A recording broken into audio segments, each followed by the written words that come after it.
Hi guys, today we're talking about how to write a book blurb. Now this can be a challenge for authors because sometimes it's so hard to condense your entire book down into something that is one or two paragraphs in length that is supposed to entice your reader to want to read your book further. Before we get too carried away, I'm going to talk about my upcoming book called Legacy of the Legend. And just as a way of talking about book blurbs, I'll read you the book blurb for this particular book, and then we'll move on to how to design your own book blurbs. Vinnick witnesses an indescribable horror committed by a mysterious foe. Alone now, he travels to safety, the only place that he knows for sure he can find help. Upon Vinnick's testimony, Cameron and his two paladin apprentices ride to investigate Vinnick's claims. They find the aftermath of a massacre Vinnick witnessed, but nothing about its perpetrators. The three search for clues, which leads them to a long-forgotten fortress. There they discover a vendetta 20 years in the making that has already unleashed war on the world, a war for which Cameron and his allies are woefully unprepared to fight.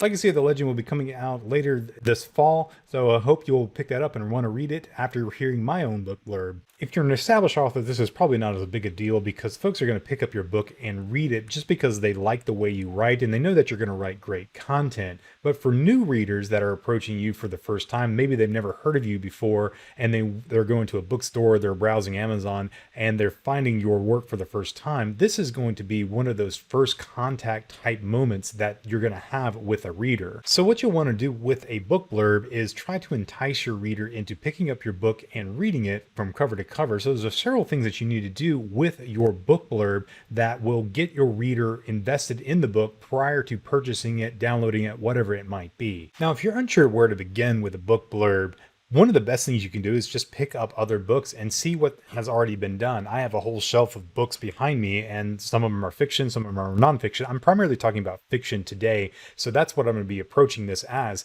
Pick up other books and see how they do it, and this will give you some ideas about how you can introduce your book. So I want to look at a few examples from my shelf back here from my favorite author, Terry Brooks, and I want to use these to serve as a platform for when I talk about the kind of elements that you want to put into a book blurb. So the first one I want to look at is the Elf Queen of Shannara, and this is a old book that I've had. I've had this paperback for about 30 years, so it's pretty worn out and beat up. I've read this many times, and this book has lived through floods and many other things. But in any case, the book blurb on this one is on the back cover, and that is one place you can put the book blurb is on the back cover. The other place is commonly used in more modern titles is on the front flap right here, and we'll look at this one in just a second. But this is another book from Terry Brooks, but this one is one that I think does a fantastic job of introducing the characters and doing a lot of other things that you want to do in a book blurb. So let's look at this one and see what it says.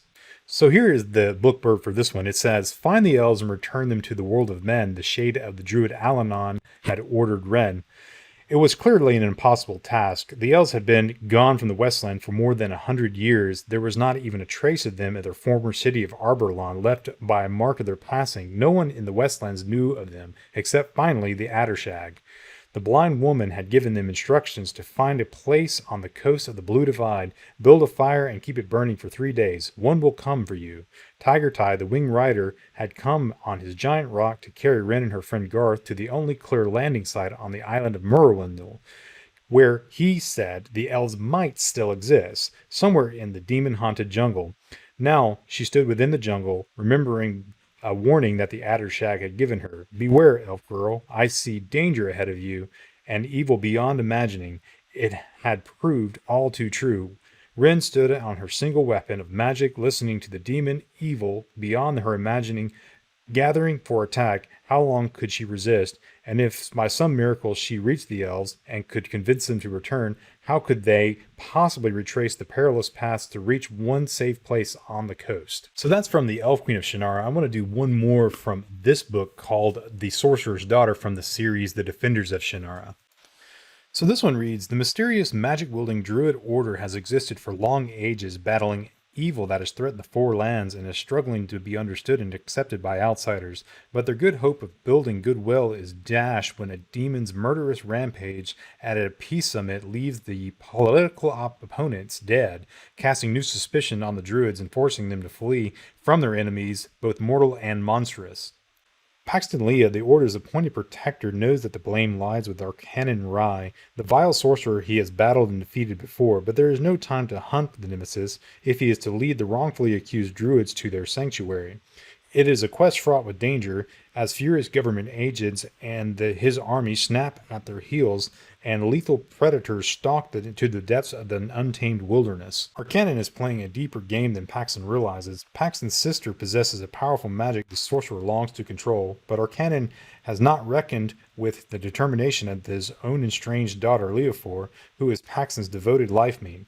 Leofor sets out on a perilous quest to thwart her father's desires, while the vengeful Arcanon conjures his blackest magical skills, determined to destroy all of them, and claim the most powerful magic for his own. So whenever you're writing a book blurb, there's 5 things that you should include in your book blurb that help frame the book. So the first one is to set the mood. Now the mood is going to be the overall tone of your book.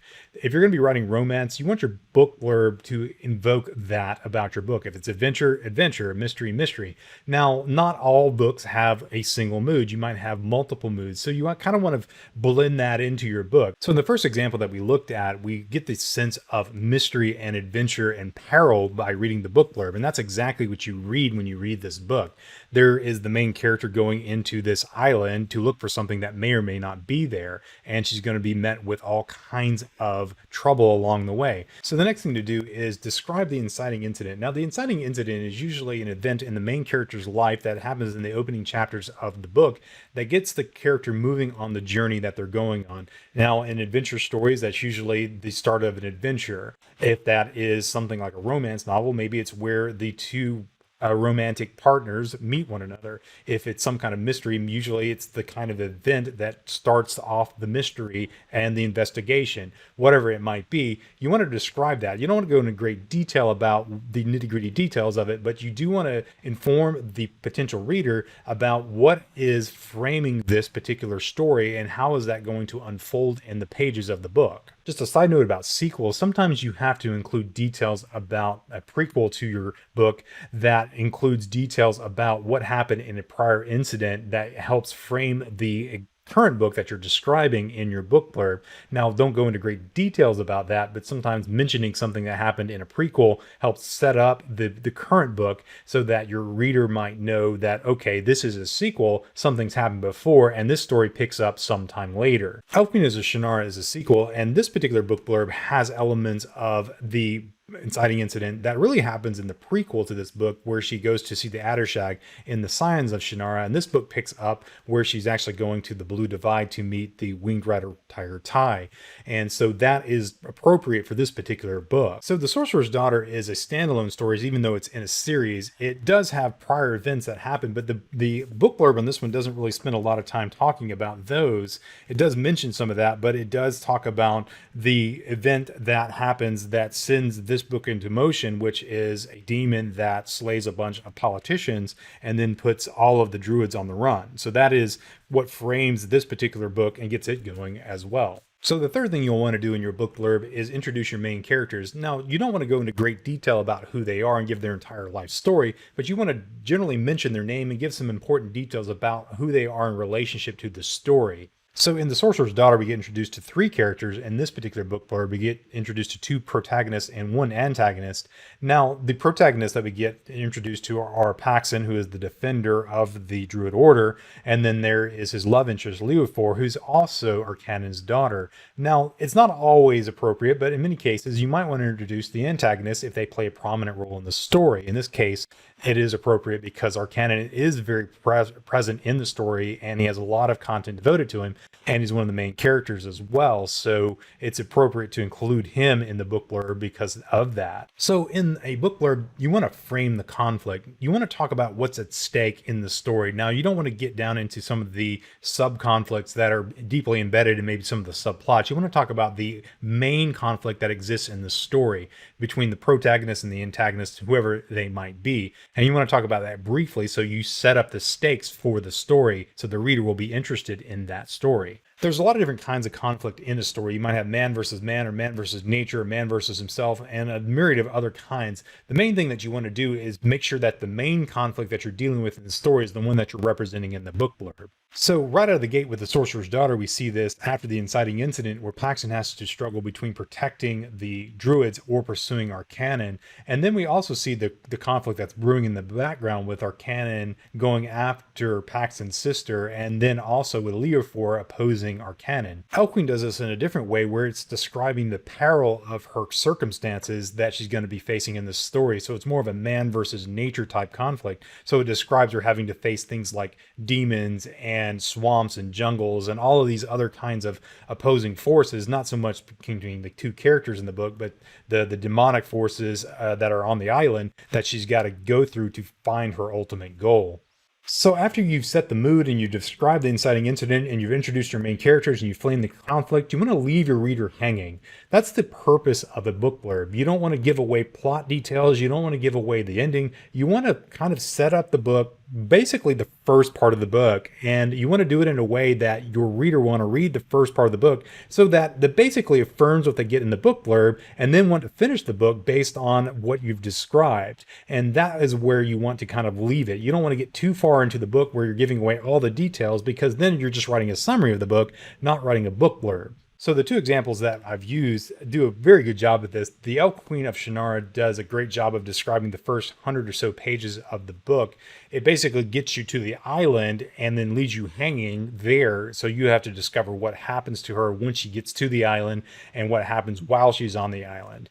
The Defenders of Shannara book, so the Sorcerer's Daughter, does a very similar thing in that it frames the conflict around the inciting incident and talks about the struggles that Paxton has to deal with and Arcannon is dealing with, and all of these character dynamics that are going on in the book. It doesn't really give you anything beyond the first 100 or so pages, so you have to figure out how those character conflicts resolve towards the end of the book. So I wanted to apply these principles in a kind of a silly way, and I want to write a book blurb for The Cat in the Hat. And I want to do this in a way that just illustrates the point, and I'm not going to say this is going to be the most elegant wordsmithing. I would probably go back over it and smooth it out, but just to apply these principles in a way that's kind of fun, that's using a story that people are familiar with. So the first thing I want to do is set the mood, and I like how Dr. Seuss does it in the book, so I'm just going to use some of the phrases he uses.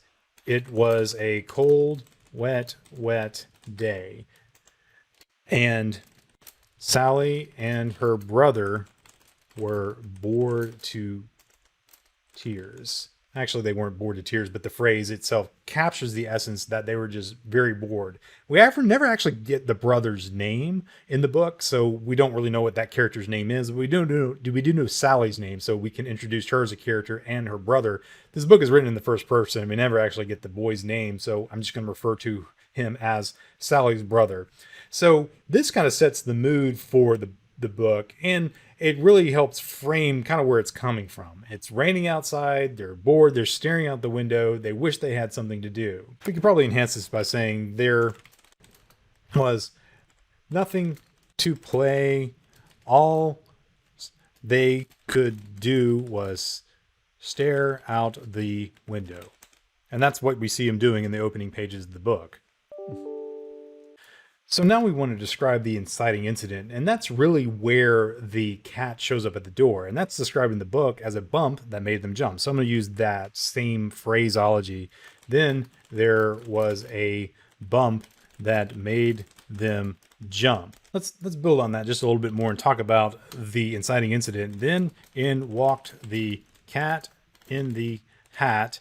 We're introducing our main antagonist, who's one of the main characters in this story, and all of his tricks that were sure to cure their boredom. So now that we kind of have the inciting incident, we can frame the conflict now. So this is where we're going to talk about where the cat starts to do his tricks and they start to go south. So let's say all is going well until the tricks go awry. Stuff gets broken, messes are made, and worst of all, Mother is not home. Okay, so we set the mood, we've described the inciting incident, we've introduced our main characters, we've framed the conflict. Now we need to leave our readers hanging a little bit. So let's do something like this. Do they send the cat away and return to their boredom, or do they let the cat stay and continue to wreak havoc on their home? And we're going to end it with a question, since that will leave the question open for the reader to explore what happens in this story based on this particular book blurb. So I hope you found that those 5 tips are helpful in crafting your own book blurbs. Use these to help craft yours, and they can be variable length. So we wrote a short one for Cat in the Hat, and I've written some shorter ones for my own books, but you could certainly write much longer ones or shorter ones depending on whatever your context may be, whether it's more of an online format like Amazon, or it's actually going to show up on the physical media such as a book cover or dust jacket or something like that.